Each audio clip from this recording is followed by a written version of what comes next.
Korean Mafia boss orders in a foreign language to humiliate the waitress. He froze at her reply. He saw her name tag read Zora, glanced at her dark skin, and smirked. To Kim Jae-sung, head of the notorious Jungang crime family, the black American waitress was just another target for his amusement. The exclusive Korean restaurant in Manhattan was his unofficial territory, where he entertained business associates and displayed his power. Tonight, he decided the waitress would be his evening's entertainment. He didn't know that Zora Williams wasn't just any server. He had no idea that his attempt to humiliate her would not only backfire spectacularly but would unravel a dangerous web he'd spent years weaving. This is the story of how arrogance crossed the wrong woman. If you enjoy stories of unexpected comeuppance, hit that like button and subscribe to see more powerful comebacks like this one. The air inside Hanseong, Manhattan's most prestigious Korean restaurant, smelled of premium beef, sizzling sesame oil, and old money. For Zora Williams, it mostly smelled like survival. The scent of grilling samgyeopsal and bubbling jjigae mixed with the subtle cologne of wealthy businessmen. The low lighting cast elegant shadows across the dark wood paneling and the hand-painted murals of Korean landscapes. Hanseong wasn't just a restaurant. It was a status symbol, a place where deals were made and hierarchies established. Zora moved between the tables with practiced grace, invisible until needed, the perfect server in a world that preferred not to acknowledge her existence beyond her function. She'd become good at this, the careful dance of serving without being seen, of anticipating needs without intruding on conversations, of smiling through thinly veiled contempt. She adjusted her crisp black uniform, tucking an escaped curl back into her tight bun. It was 9:30 p.m. on a Saturday. The VIP section was filled with wealthy businessmen, Korean expats, and the occasional celebrity. Table 8 needed more soju. Table 3 complained their galbi wasn't marinated enough. Move, Williams. Move. Mr. Park, the restaurant owner, hovered near the host station. A small, nervous man perpetually dabbing sweat from his forehead with a monogrammed handkerchief. Tonight, the sweat was flowing more freely than usual. His eyes darted continuously to the front door, his body tense like a man awaiting execution. Kim Jae-sung is here, he whispered urgently when Zora passed by. Table 1. Full service. No mistakes. The words sent a ripple of tension through the staff. Kim Jae-sung. The name wasn't spoken. It was hissed, a warning passed from one server to another like a high-voltage current. Everyone knew Kim's reputation. Though he presented as a legitimate businessman, CEO of KJ Enterprises with investments spanning real estate, import-export, and technology, his other enterprises were whispered about in fearful tones. Men who crossed him disappeared. Restaurants that refused his protection burned down. Zora nodded silently. She needed this job. The tips from VIP tables paid her mother's medical bills and her younger brother's college tuition. What nobody at Hanseong knew was that Zora Williams wasn't just a waitress. 3 years ago, she had been a rising star at the State Department, with a master's in international relations specializing in East Asian security. She spoke 5 languages fluently, including Korean, not just conversational Korean, but the nuanced regional dialects that revealed class, education, and origin. She could switch between the formal literary language of diplomacy and the street slang of Seoul's back alleys. And then came the diplomatic incident. A security breach during delicate negotiations with North Korea. An intelligence leak that wasn't her fault but became her responsibility. The whispers in the hallways. The investigations. The quiet suggestion to resign before she was fired. The blacklisting from government work that followed her like a shadow. The medical bills that piled up when her mother's cancer returned. The apartment downsized to a studio. The dreams deferred. The restaurant job that paid in cash. So now she carried trays instead of diplomatic briefcases. She memorized wine lists instead of intelligence reports. And she kept her head down, her knowledge hidden behind a server's polite smile. Kim Jae-sung entered Hanseong flanked by 2 silent men in expensive suits. Not bodyguards exactly, but men whose stillness suggested violence held carefully in check. Kim didn't walk. He processed through the restaurant like royalty granting an audience. He stood just under 6 feet tall, his body lean and hard beneath a tailored Brioni suit that probably cost more than Zora's annual rent. His hair was styled in the latest Korean fashion, shaved at the sides with length on top. A watch that could pay for her brother's entire college education gleamed on his wrist. But it was his eyes that marked him as dangerous, cold, assessing, the kind of eyes that evaluated everything as property to be acquired or obstacles to be removed. The restaurant shifted in his presence. The staff stiffened. Conversations dimmed. Even the sizzling of meat seemed to quiet in his presence, as if the food itself knew better than to draw attention. Mr. Park scurried over, bowing so low he nearly folded in half. Mr. Kim, it is an honor. Your usual table is prepared. Kim didn't respond. He didn't need to. His slightest nod was enough to send Mr. Park backing away, still bowing, directing his employees with frantic hand gestures to prepare table 1. The best table in the house, positioned to see the entire restaurant while offering privacy. Zora approached table 1, her professional mask firmly in place. Not too friendly, not too distant. Invisible but efficient. It was a delicate balance she'd perfected through necessity. Good evening, sir. Welcome to Hanseong. My name is Zora, and I'll be taking care of you tonight. Kim didn't acknowledge her greeting. He didn't even look at her as he sat down, the chair pulled out by one of his companions. He examined his gold watch, adjusted his cufflinks, a man performing the rituals of power. Only then did he look up, eyes landing on her face, then her name tag, then traveling down to her hands, the hands of someone who worked for a living. A smile that never reached his eyes curved his lips. You know who I am? He asked, his English perfect but deliberately accented, as if to emphasize his foreignness, his otherness from her. Yes, Mr. Kim. It's an honor to serve you tonight. Would you like to start with something to drink? Kim turned to his associates and said something in Korean that made them laugh. The words sliced through the air, sharp and dismissive. She probably thinks Korean food is just barbecue and bibimbap. These Americans know nothing of true cuisine. Especially this one. This one. The way he said it made it clear he wasn't just talking about Americans. Turning back to her, Kim switched to English. Bring us your best soju. And not the commercial kind you serve tourists. Of course, sir. Would you like to see our premium spirits menu? We have several small batch regional varieties. No need. Kim waved dismissively. Just don't bring garbage. As Zora turned to leave, Kim called after her. Wait. His voice stopped her like a hand on the shoulder. She turned back, keeping her expression neutral despite the crawling sensation up her spine. Kim's eyes gleamed with malicious intent. He had found his evening's entertainment. Tell me, Kim said, leaning back in his chair. Do you even know what Korean food is, besides barbecue? The question hung in the air, loaded with assumptions. His associates snickered. The man to his right muttered something about ignorant Americans. The table was enjoying their private joke at her expense. I'm familiar with Korean cuisine, sir, Zora answered diplomatically. The statement was a gross understatement. She had spent months in Korea during her diplomatic posting, had eaten in homes from Seoul to Busan, had learned cooking techniques from grandmothers who insisted she was too thin. Kim's smile widened. He had her exactly where he wanted her. He was about to spring his trap, to humiliate her for his own amusement and to demonstrate his superiority to his companions. He turned to his associates. Watch this. She'll be completely lost. He looked back at Zora and switched to Korean. But not just any Korean. He spoke in a rapid, regional Busan dialect peppered with criminal slang that even most native Koreans would struggle to follow. His words came fast, deliberately complex, designed to confuse and embarrass. Listen carefully, girl. I want the chef to prepare me raw sea squirt marinated in chili oil with fermented skate. Tell him it must be prepared in the traditional Giala style, not the modern Seoul interpretation. And if you bring me commercial soju, I'll make sure you never work in this city again. Do you understand anything I'm saying? Or is your small American brain confused?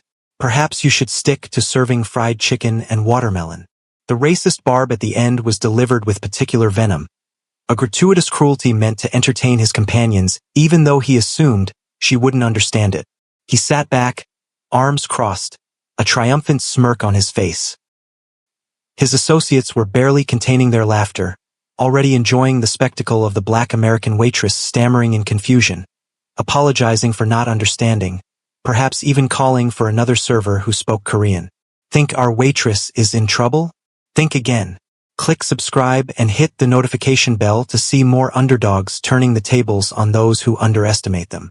Zora stood perfectly still. The restaurant seemed to hold its breath. The clink of silverware on fine china faded. The murmur of conversation dimmed. For 3 seconds, she said nothing, her face revealing nothing. 3 seconds where she thought about her mother in the hospital, about her brother's tuition, about her rent due in 5 days. 3 seconds where she weighed the cost of dignity against necessity. 3 seconds where she decided that some things were worth more than a job. Then she smiled, not the practiced smile of a server, but the sharp, knowing smile of someone who has just been dealt a winning hand. She adjusted her posture, squared her shoulders, and looked Kim directly in the eyes, a cultural taboo that instantly shifted the energy at the table. When she spoke, she answered in perfect Korean. Not just standard Korean, but the exact regional Busan dialect he had used, matching his criminal slang word for word. Of course, sir.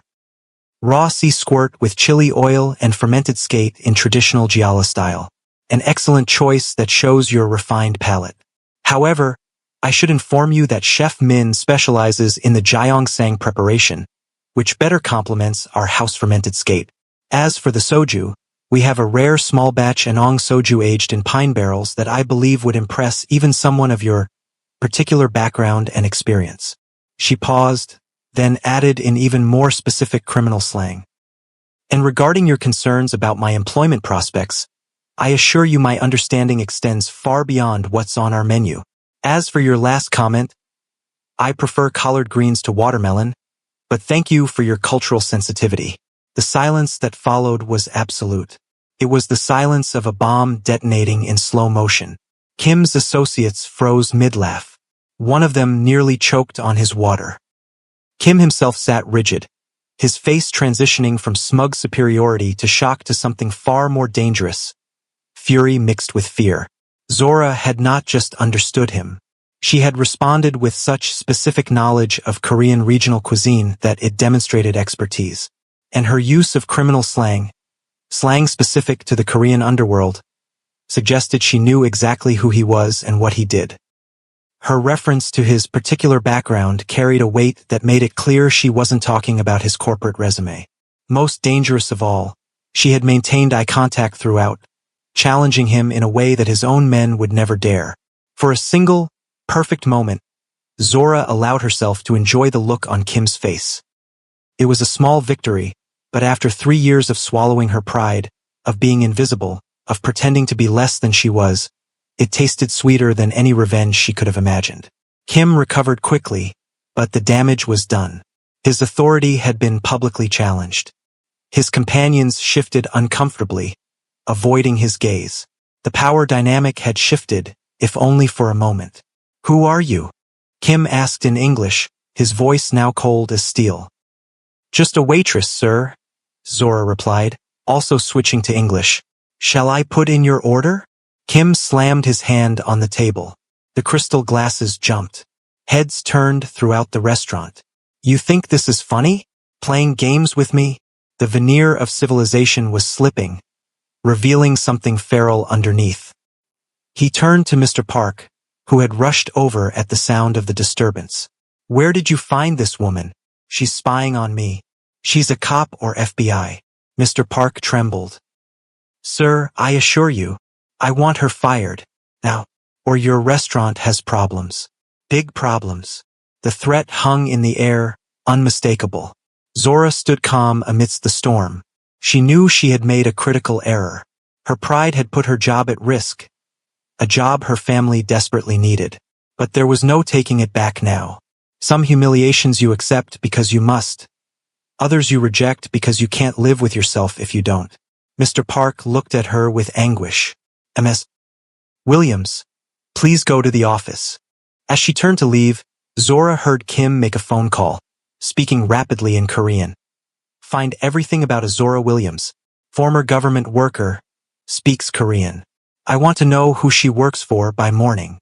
The words sent a chill through her. This wasn't just about a job anymore. Kim Jae-sung was not a man who tolerated threats or embarrassment, and he clearly saw her as both. The hallway to Mr. Park's office seemed to stretch forever. Zora walked with her head high, but her mind raced with the implications of what had just happened. She had stood up for herself, yes, but at what cost? Her mother's treatment? Her brother's education? Her own safety? The office was small, cluttered with invoices and employee schedules. There was a framed photo of Mr. Park with his family. A wife, 2 children, all smiling in front of the restaurant on its opening day. She wondered if he had known what he was getting into when he accepted Kim's patronage. If he understood that men like Kim never just wanted a table. They wanted ownership. Zora began gathering her things, certain she was about to be fired. She'd call her brother tonight, tell him they might need to look at cheaper schools. She'd call the hospital, see if they could work out a payment plan. She'd find another job. She'd survive. She always did. When the door opened, she expected Mr. Park, perhaps with security to escort her out. Instead, an elderly Korean man entered the quiet customer who had been sitting alone at the corner table all evening, sipping tea and reading a newspaper. He was in his 70s, with silver hair and the ramrod-straight posture of a military man.